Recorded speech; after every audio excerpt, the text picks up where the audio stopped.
Ever feel like the more you seek connection, the harder it is to find? What if I told you the secret to profound community isn't about looking outwards, but embracing your own solitude? For women over 40, stepping into solo adventures, from quiet walks to new hobbies, often unlocks the most unexpected, liberating connections. This video reveals how true belonging can be found when you least expect it, within your own space. That idea can feel almost uncomfortable at first. Because for most of our lives, connection has been framed as something you actively pursue. You join things, you show up, you keep in touch, you try. And if connection feels thin or strained, the assumption is usually that you need to try harder. After 40, many women reach a point where that effort starts to feel heavy. Friendships shift. Some fall away quietly, others remain, but no longer feel as nourishing as they once did. You might still care deeply about people, yet feel less willing to bend yourself to fit into spaces that drain you. At the same time, a new need often appears, a need for space, for quiet, for time alone that doesn't need to be explained or justified. And that can be confusing, especially if you've spent years being social, available, and emotionally present for others. You might ask yourself why you don't want to be around people as much, or why busy social calendars suddenly feel overwhelming instead of fulfilling. You might wonder if you're pulling away or becoming closed off. But what if something else is happening? What if this pull towards solitude isn't a withdrawal, but a recalibration? What if it's your life gently asking you to reconnect with yourself first? This video is about a quiet paradox many women discover in midlife. That when you stop forcing connection and start honoring your need for personal space, connection often finds you anyway.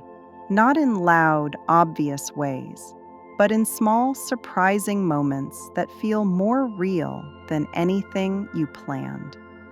We're going to talk about solo adventures, not as dramatic trips or bold declarations, but as simple acts of choosing yourself. A walk taken alone, a class you sign up for without knowing anyone, time spent in your own company without distraction. These moments don't isolate you. They change how you show up.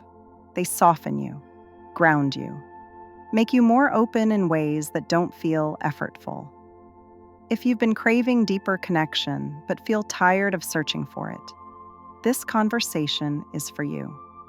If you've been enjoying your alone time but secretly wondering if that means something is wrong, this conversation is for you too. You don't have to choose between solitude and community. Sometimes the path to belonging begins with being at ease with yourself. So let this be a gentle invitation to slow down, to stop searching so hard, and to notice what happens when you give yourself permission to stand in your own space.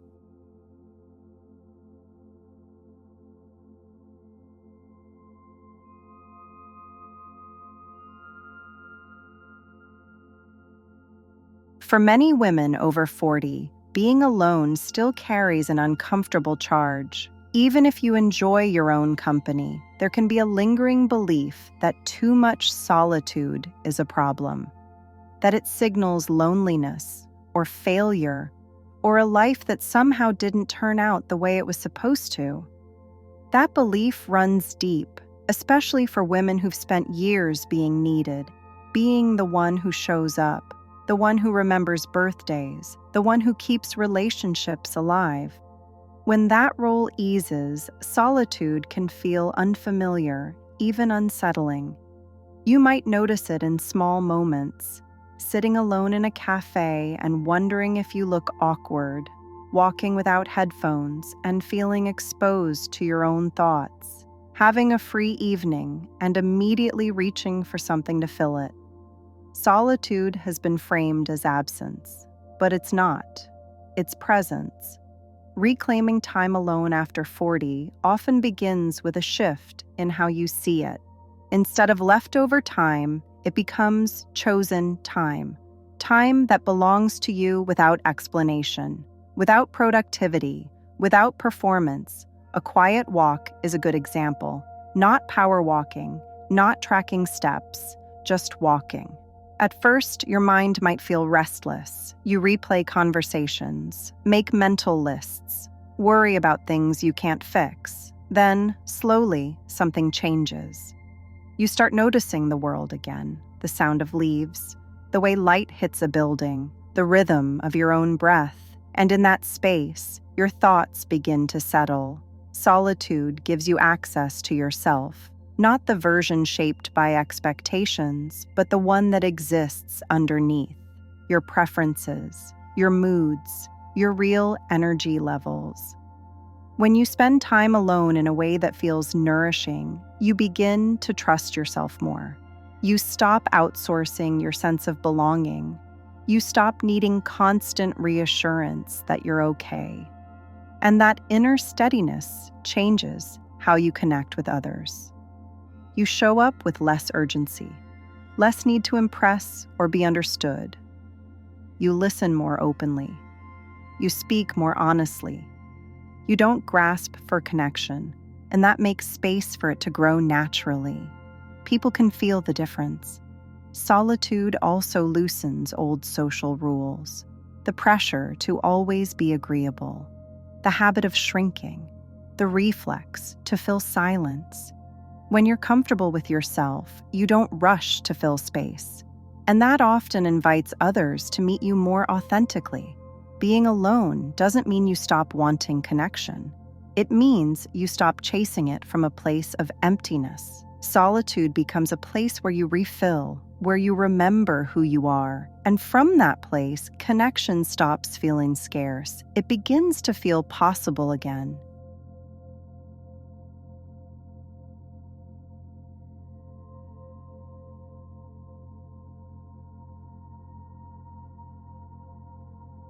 One of the strangest things about spending more time alone is that it often leads to more connection, not less. Not the loud, planned kind of connection, but the quiet kind that feels natural and unforced. When you move through the world alone, something shifts. You're not focused on managing a conversation or keeping someone else entertained. You're more observant, more open. You notice people instead of performing for them. A simple example is sitting alone in a cafe, not scrolling, not rushing, just sitting. At first, it can feel awkward. You might wonder where to put your hands. You might feel exposed, as if everyone can see that you're alone. But if you stay, something interesting often happens. You start noticing small exchanges, a smile from the barista, a brief comment from someone at the next table, a shared glance when something ordinary happens. These moments are easy to miss when you're with someone else, wrapped up in conversation. When you're alone, you're more approachable. Not because you're trying to be, but because you're present. The same thing happens in solo activities. Signing up for a pottery class, joining a walking group, taking a workshop where you don't know anyone. There's a quiet openness that comes with being there on your own. You're not anchored to a familiar role. You're simply yourself. In these spaces, conversations tend to go deeper more quickly. Someone asks why you're there. You answer honestly. They do the same. There's less posturing, less small talk. The connection grows from shared interest, not obligation. There's also something subtly brave about being alone that people respond to. It signals comfort with yourself. That comfort invites curiosity instead of judgment. Vulnerability plays a role here too. When you choose independence, you're often more willing to be real. You're not leaning on someone else for social safety. You don't need to pretend as much. That authenticity tends to draw people in. Many women are surprised by this. They assume that being alone makes them invisible. In reality, it often makes them more noticeable in a gentle way. The paradox is this: when you stop searching so hard for connection, you often become more connected. When you release the pressure, interactions soften. When you stop trying to belong, you start to. Solo adventures don't isolate you. They place you in the world as yourself, unbuffered. And that's where unexpected encounters tend to happen.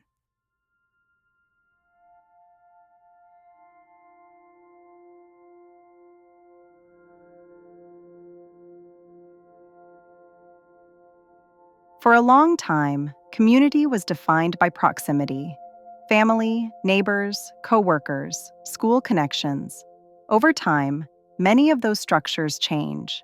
Kids grow up, jobs shift, moves happen, and suddenly, the circles you once relied on feel thinner or less relevant. After 40, it's common to assume that if community hasn't formed naturally by now, it probably won't. That belief can quietly close doors before you even approach them. But community doesn't disappear, it changes shape. Some of the most meaningful connections happen outside the usual social pathways. A flyer on a library bulletin board for a local writing group, a small notice about a gardening meetup, a quiet gathering centered around a shared interest rather than a shared history. These spaces often attract people who are there by choice, not obligation, people who are curious, people who are open, people who are also looking for something that feels real. Online spaces can work this way too, especially when they're built around specific passions: vintage clothing, nature photography, astronomy, cooking traditions. These aren't superficial interests. They're doorways into deeper conversation and shared experience. Then there's what might be called the quiet community: the nods and smiles you exchange with the same people on your morning walk, the familiar faces at the bookstore or market, the recognition that grows without words. These connections may seem small, but they matter. They create a sense of belonging that doesn't require constant interaction or emotional labor. You don't have to show up as anything other than yourself. Redefining community means letting go of the idea that it has to look busy or full. It doesn't need to involve group chats or frequent plans. It can be gentle, dispersed, low pressure. For many women, this kind of community feels safer. There's room to breathe, to come and go, to connect without obligation. When you stop trying to recreate the social structures of earlier life, you make space for something more fitting, something aligned with who you are now. Community doesn't always announce itself. Sometimes it reveals itself slowly in places you weren't looking, and often it begins when you're willing to step out alone.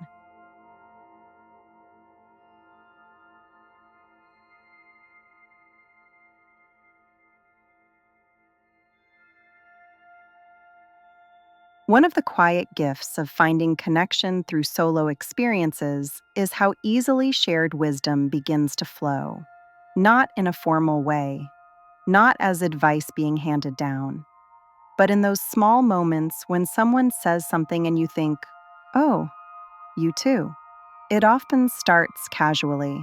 A comment made while washing clay off your hands in a pottery class, a conversation on a bench during a birdwatching walk, a few sentences exchanged while waiting for a meeting to start. Nothing heavy, nothing planned, and yet something opens. When connections form this way, there's less pressure to impress. You're not trying to fit into a group or play a role you've already outgrown. You're meeting as two people who chose to be there for the same reason at the same moment in life. That shared choice creates an ease. You talk about real things without realizing you're doing it.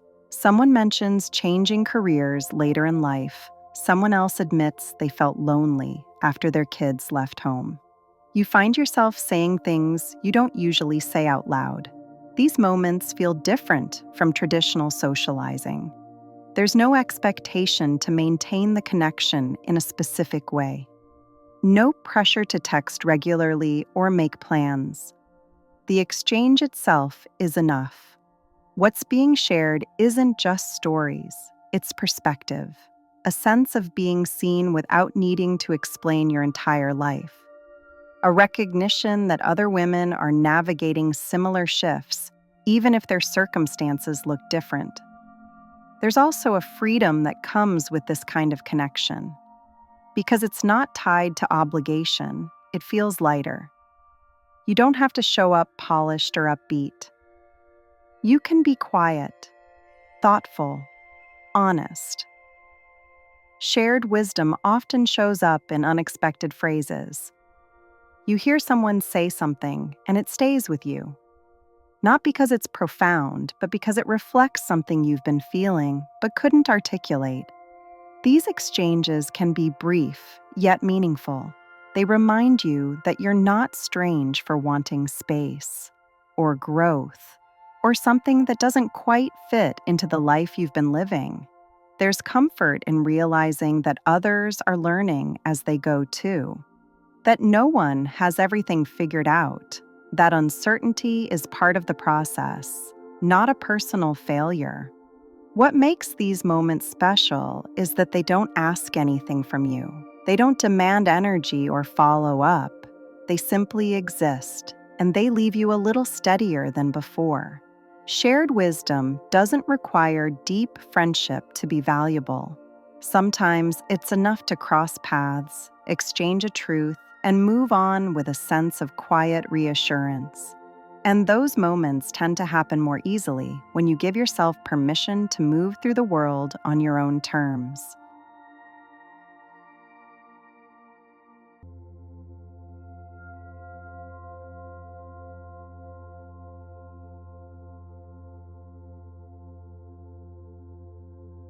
The idea of a solo adventure doesn't have to be dramatic. It doesn't require courage in the way we usually imagine it. Often, it's just a small decision to do something without waiting for company. For many women over 40, that can feel surprisingly vulnerable. You might be used to planning around others, coordinating schedules, making sure no one feels left out. Choosing to go alone can feel selfish or unnecessary. But solo doesn't mean isolated. It means intentional. Your next solo adventure might be simple. Trying a class that's always intrigued you. Visiting a place you enjoy without turning it into an outing. Spending time somewhere familiar, but in a different way. The key isn't what you do. It's how you show up.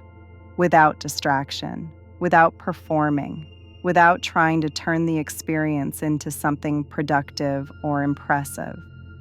There's often a quiet nervousness at first, a sense of being exposed.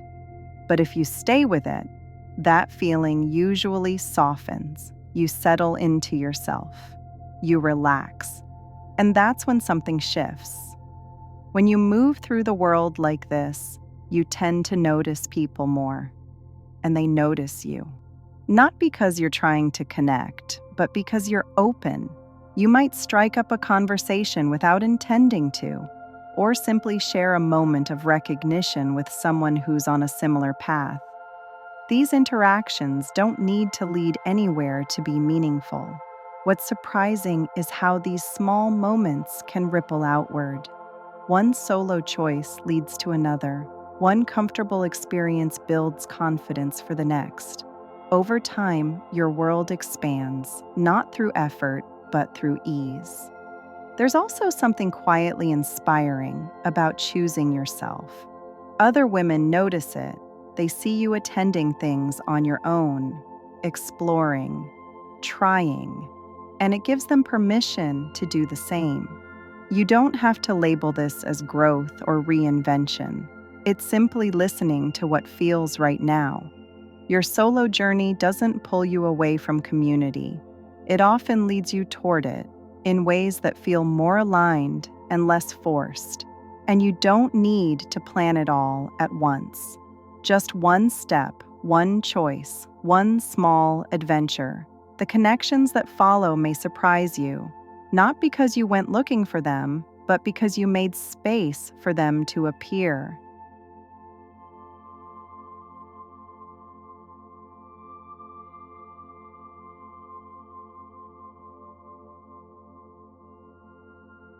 If you're still listening, I want to acknowledge that, not because staying until the end means anything you need to prove, but because it often means something here resonated quietly. Maybe it didn't land as a big realization, maybe it just felt familiar, and sometimes that's enough. For many women over 40, connection has become complicated, not because you don't care, but because you care differently now. You're more aware of your energy, more protective of your time, less willing to force closeness that doesn't feel real. At the same time, the need to belong doesn't disappear, it just changes shape. What we've been talking about isn't a solution or a strategy. It's an invitation to see solitude differently, not as something to fix, but as something to trust. Time alone doesn't mean you're withdrawing from life. Often, it means you're listening more closely to it. Choosing solo moments isn't a rejection of community.